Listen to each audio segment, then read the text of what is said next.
জাতীয় নাগরিক পার্টি বাংলাদেশের শাসন কাঠামোর পরিবর্তন চায়। শাসন কাঠামোয় মৌলিক এবং গুণগত পরিবর্তনের মাধ্যমে দেশের সাংবিধানিক, অর্থনৈতিক, রাজনৈতিক এবং সাংস্কৃতিক ভিত্তিপ্রস্তর স্থাপন করতে চায়। তাই আমরা একটি নতুন সংবিধানের মাধ্যমে একটি নতুন রিপাবলিকের কথা বলছি। ফ্যাসিবাদী ব্যবস্থার বিলোপ করে নতুন রাজনৈতিক বন্দোবস্ত প্রতিষ্ঠা করার স্বপ্ন গণ অভ্যুত্থানের মাধ্যমেই আমাদের মধ্যে তৈরি হয়েছিল। আমরা তাই সেই নতুন রাজনৈতিক বন্দোবস্তের কথাই বারবার বলে যাচ্ছি। আমরা এর সাথে বলছি যেই ফ্যাসিবাদী যারা দোষর রয়েছিল তাদের দ্রুত বিচার আমাদের সকলেরই প্রত্যাশা। সেই দৃশ্যমান বিচার কার্যক্রম আমরা দেখতে চাই। বিচারের মাধ্যমে আমরা আওয়ামী লীগের রাজনৈতিক ফয়সালা করতে চাই এবং গণ অভ্যুত্থানের মাধ্যমে জনগণ আওয়ামী লীগের বিরুদ্ধে 5ই আগস্টই রায় দিয়ে দিয়েছিল। আমরা এর পাশাপাশি বলছি যে বর্তমান সরকার, অন্তর্বর্তীকালীন সরকার যে সংস্কারের কার্যক্রম চালাচ্ছেন জাতীয় ঐক্যমত্য কমিশনের মাধ্যমে, তাদের যে প্রস্তাবিত জুলাই সনদ, সেই জুলাই সনদ আমরা দ্রুত কার্যকর দেখতে চাই এবং সেই বিষয়ে আমরা সকলেই সবার জায়গা থেকে সহযোগিতা করব এবং জুলাই সনদ কার্যকরের মাধ্যমে সংস্কারের রূপরেখা আমাদের সামনে স্পষ্ট হবে। আমরা চাই সংবিধান সম্পর্কিত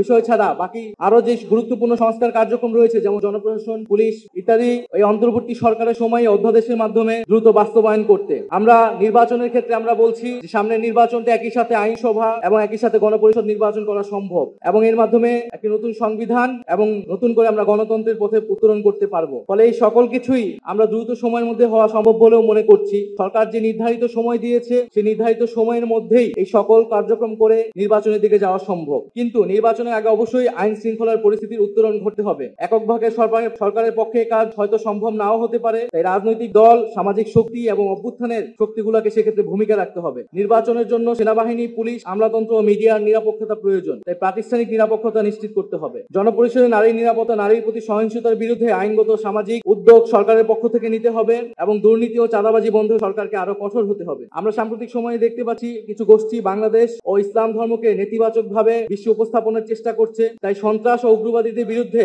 আমাদের কঠোর অবস্থান দেখাতে হবে সরকারের পক্ষ থেকে এবং আমাদেরকে সামাজিক এবং রাজনৈতিক জায়গা থেকেও সেই অবস্থান দেখাতে হবে। ইসলামের যে সহিংস ও সহানুভূতিশীল মূল্যবোধের চর্চা রয়েছে, যা সাম্য, ইনসাফ ও সম্প্রীতি শিক্ষা দেয়, সেই চর্চা এবং সেই শিক্ষা আমাদেরকে সমাজে নিয়ে আসতে হবে। আমরা মনে করি বাংলাদেশ পুনর্গঠন একদিনে সম্ভব নয়। একটা দীর্ঘ সময়ের জঞ্জাল সাফের মাধ্যমে বাংলাদেশকে পরিবর্তন করা এবং জনগণের কল্যাণ সাধন সম্ভব। আমরা পুরনো রাজনীতিতে ফেরত যেতে চাই না। আমরা রাজনৈতিক সংস্কৃতির আমূল পরিবর্তন চাই। দলীয় লক্ষ্য আদর্শের বাইরেও মুজিববাদ ও দুর্নীতির বিরুদ্ধে এবং গণতন্ত্র সম্প্রীতির পক্ষে আমরা জাতীয় ঐক্য নির্মাণ করতে চাই। সর্বোপরি জুলাইয়ের আকাঙ্ক্ষা ধারণ করে সকলে মিলে আমরা একটি বৈষম্যহীন, গণতান্ত্রিক, দায় ও দরদের বাংলাদেশ গড়ব, সেই প্রত্যাশা ব্যক্ত করছি। জুলাই গণ অভ্যুত্থান আজকের বাংলাদেশের এই প্রেক্ষাপট তৈরি করেছে, যেখানে আমরা নির্দ্বিধায় এক হতে পারছি, কথা বলতে পারছি। মহান আল্লাহ তাআলা এবং সেই হাজারো শহীদদের প্রতি আমরা শুকরিয়া জ্ঞাপন করি। সেজন্য রমজান মাস আমাদের আত্মশুদ্ধি, ধৈর্য এবং সহানুভূতি শিক্ষা দেয়। পারস্পরিক সৌহার্দ্য ও সম্প্রীতির অনুশীলন আমাদের সমাজের মূল্যবোধ পরিবর্তনে সহায়ক হবে। তাই সমাজের বিভিন্ন অংশীজনের সাথে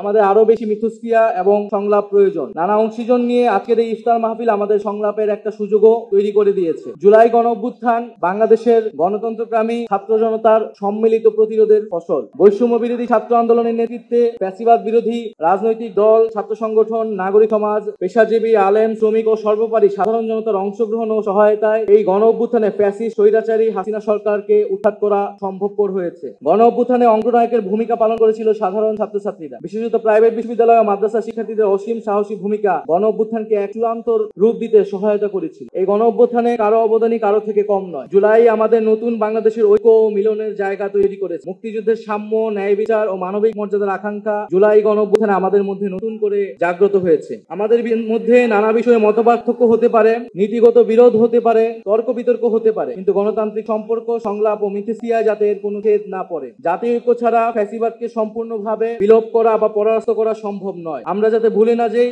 দেশের বিপদ এখনো কাটে নাই। বাংলাদেশ বিরোধী শক্তিরা এখনো ষড়যন্ত্র করে যাচ্ছে। রাজনীতিবিদ এবং অভ্যুত্থানের শক্তিদের মধ্যে অনৈক্য, সামরিক, বেসামরিক আমলাতন্ত্র, মাফিয়া, লুটেরা, ব্যবসায়িক শ্রেণী ও ষড়যন্ত্রকারী নানান বৈদেশিক শক্তিকে সুযোগ করে দিতে পারে। তাই আমরা যাতে এই বিষয়ে সবসময় সচেতন থাকি। আমরা আমাদের নিজেদের মধ্যে নিজেদের লক্ষ্য আদর্শ নিয়ে জনগণের কাছে যাব। আমাদের মধ্যে নীতিগত বিরোধ হবে, কিন্তু জুলাই গণ অভ্যুত্থানে আমাদের যে ঐক্যের জায়গা তৈরি করেছে ফ্যাসিবাদের বিরুদ্ধে এবং গণতন্ত্রের পক্ষে, আমরা সেই ঐক্যের জায়গা থেকে কখনোই সরে যাব না।